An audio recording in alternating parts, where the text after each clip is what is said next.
Joining us is a young lady, the MP for Moruga Tableland, Miss Michelle Benjamin. Pleasant good evening to you, Miss Benjamin. Good afternoon to you, Mikee K, and to all your listeners here.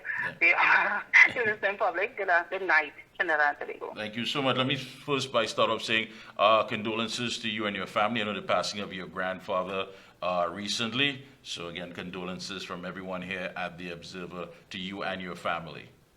Thanks, I really appreciate it. And I know it hasn't been an easy time for you, and I want to dive right into it. Of course, last night you spoke at the UNC meeting in Chaguanas, and a very emotional speech, I must say, and you spoke about the devastating crime situation affecting your constituency. What are some of the things? I mean, it's all over, but I mean, whether it be home invasions, whether it be looking at what's happening with the murders, the robberies, we're hearing extortion and what have you. What are some of the things that you're dealing with there as far as on the crime front? When it comes to the crime situation in my constituency, it's somewhat sad because we went from a safe environment to break-ins.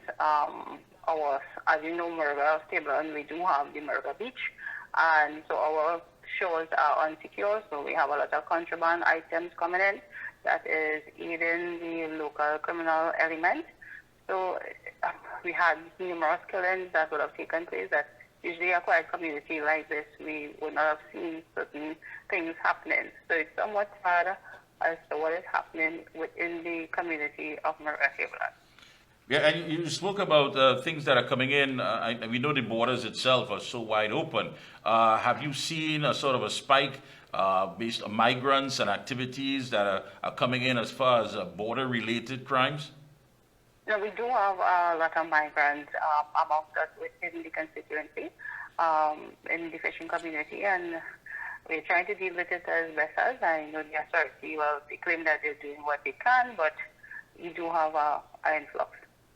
Yeah, and have you been speaking to members of the TTPS? I mean, what sort of communication is happening down there as far as having meetings with the representatives of the TTPS that things can be somewhat worked out? Right, so this is something I must commend all the sergeants of the various police posts, the Moruga police post, and plus we have police station, and we have the St. Mary's police post and Barrapo. I must say that we have several meetings on a monthly basis. More so the Barrapo element, because there was somewhat of an increase in home invasion in that community, from Nana and Trace to the Orokut area, and the community did reach out, Kunjal. The sergeant goes in and they have monthly meetings. So they are trying. The Moruga sergeant, he's trying with regards to a sporting aspect. I know Sergeant Dontello, I think he was recently changed out, and that is something we have to deal with. As soon as the community get accustomed with a relevant sergeant, sometimes the sergeant is changed out. So we did have a sergeant, and he was trying with regard to the sporting aspect, promoting a football match every Sunday or every other Sunday, and I must say that was a great initiative. As you know, Moruga is a sporting community. So we do have that meetings, we do have that interaction where we try to facilitate meeting with the sergeant, and constituents would give complaints somewhat anonymously because the fear factor is always there, but we are trying. Yeah, and of course, on the minds of everyone, of course, is what took place with that father and daughter. We're talking about businessman Enrico Guerra and his 5-year-old daughter, Anika. And that in itself would have definitely had some impact on the community. I mean, you were there. We saw you at the candlelight vigil, leading, of course, from the front. How has that affected the community?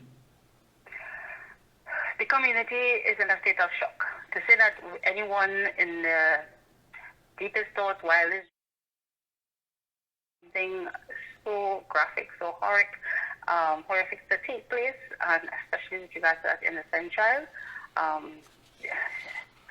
there's no word.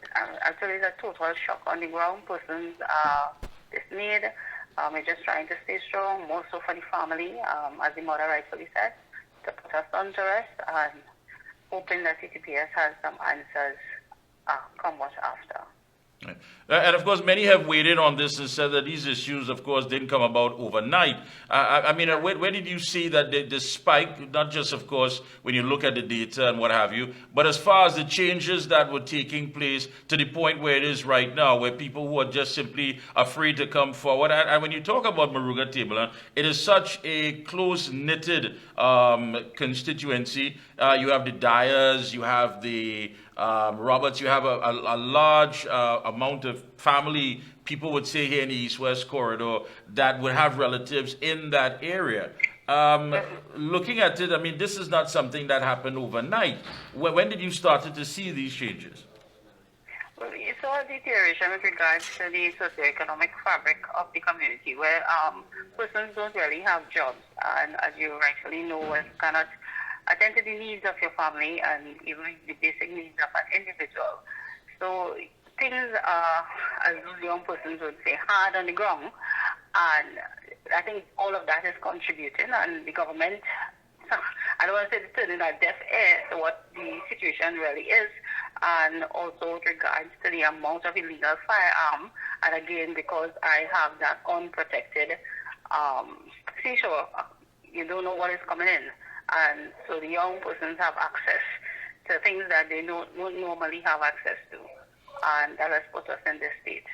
Yeah, being a young person yourself, I mean, you interact with those members, those young people in the community. I mean, yes, they have been crying out for quite some time now for jobs. I mean, many of them are on the breadline, feeling a sense of hopelessness, feeling a sense of no belonging. I mean, what do you tell them? I mean, how do you basically interact with them and communicate with them that, you know, as far as change is coming, what needs to be done? So much so today, my office day, the youth would have come and again back to school.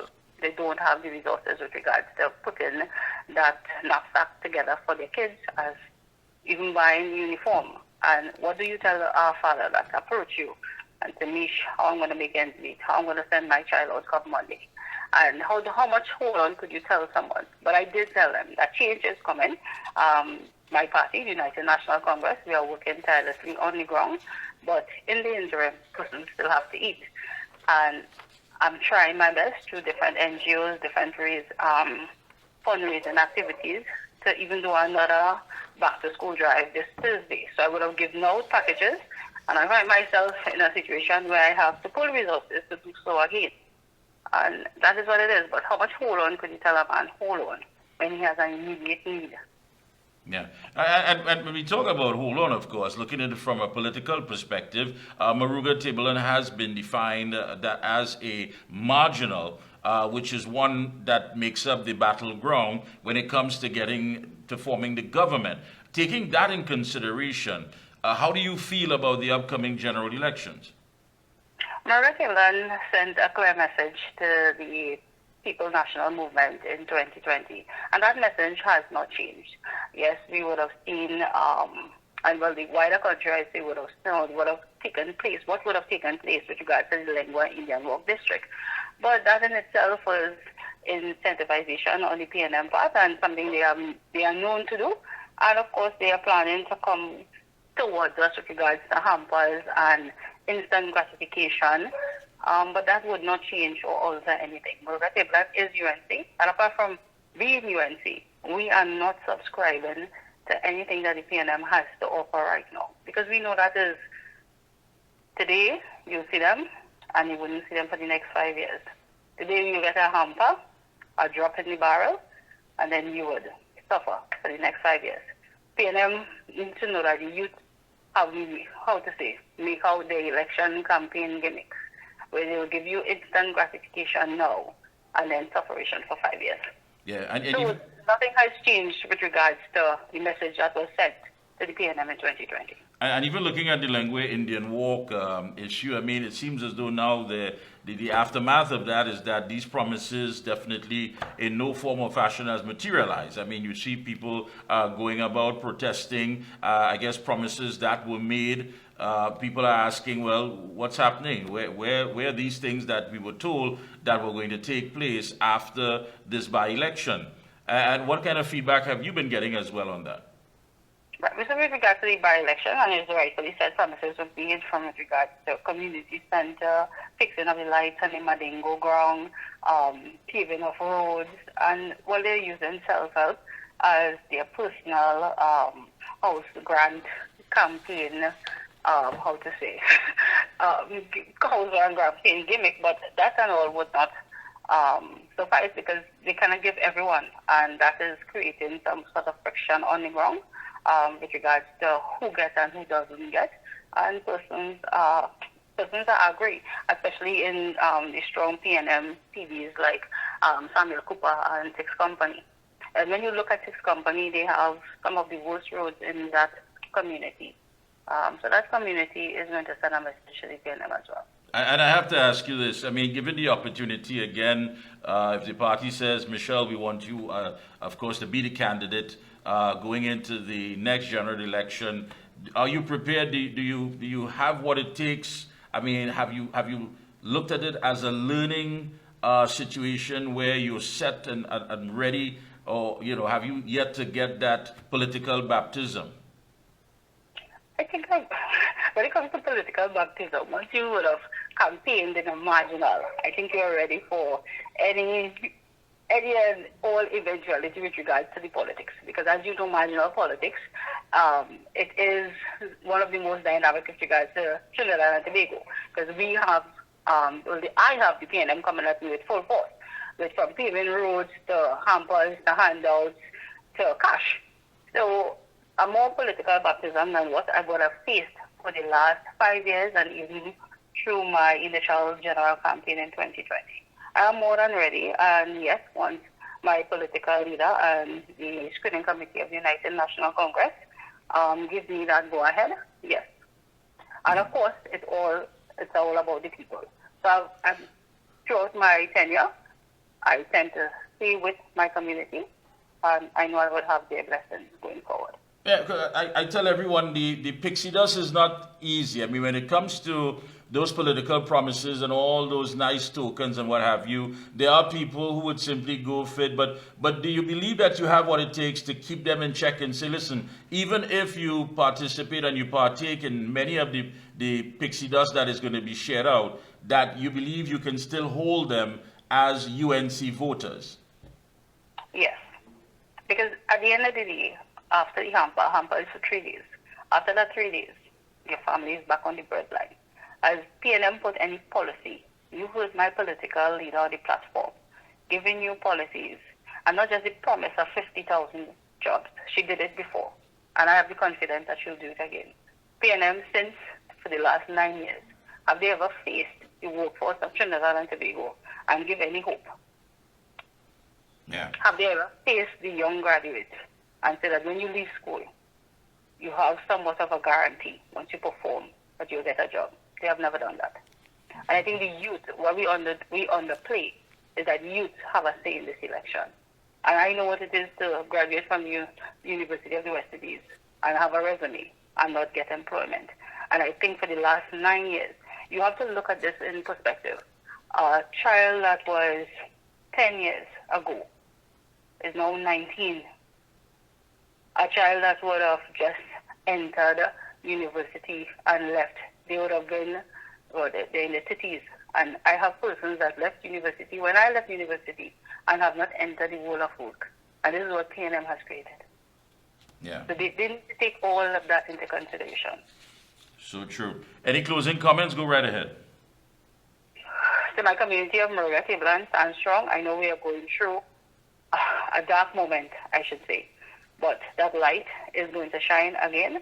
We would have lost one of our young shining stars, and that should not have happened.